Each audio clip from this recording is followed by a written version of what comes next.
Kinailangan pa ba natin na i-zero talaga si PhilHealth to free up 74 billion pesos, Mr. President? I know, Mr. President, that's also the question of many.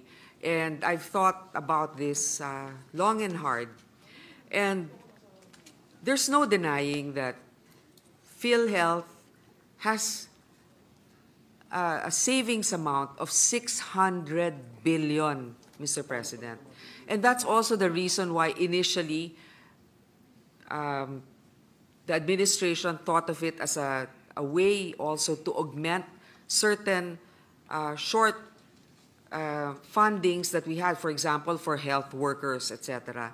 Hindi natin maintindihan ba't hindi nila ginagamit yung pera na nandun na meron sila na nakaimbak sa isang, ewan ko kung anong klaseng account yan, savings account, na ang kinikita ay mas mababa pa kesa sa inflation.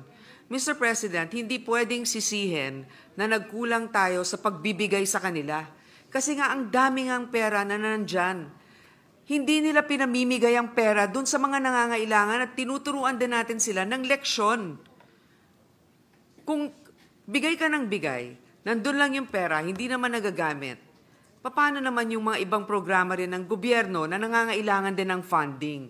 Yun nga yung sinasabi ko, pag meron kang siyempre, di ba, sinasabi natin, 5 yung anak mo, lahat yan kailangan pantay-pantay na mabigyan mo. Totoo yun. Pero sa lahat sa kanila, tinitignan mo rin kung sino may pangangailangan at sino naman ang may kakayanan na itayo rin ang kanyang sarili.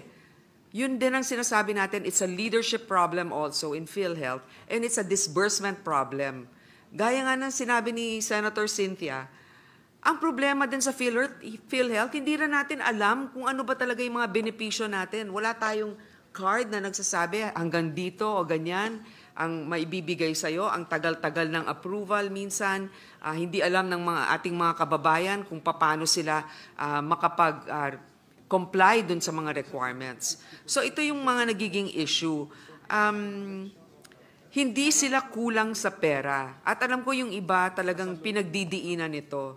Pero 600 billion ang meron sila.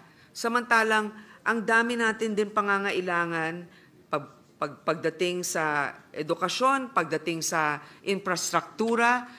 Alam mo, maganda talagang magbigay ng social protection, wealth transfer. Importante yan. Pero kailangan din natin ng wealth generating initiatives kasi hindi natin mapopondohan ang mga ibang bagay na magbibigay ng suporta sa ating mga kababayan kung ang gobyerno ay walang programa na magpapalago ng ating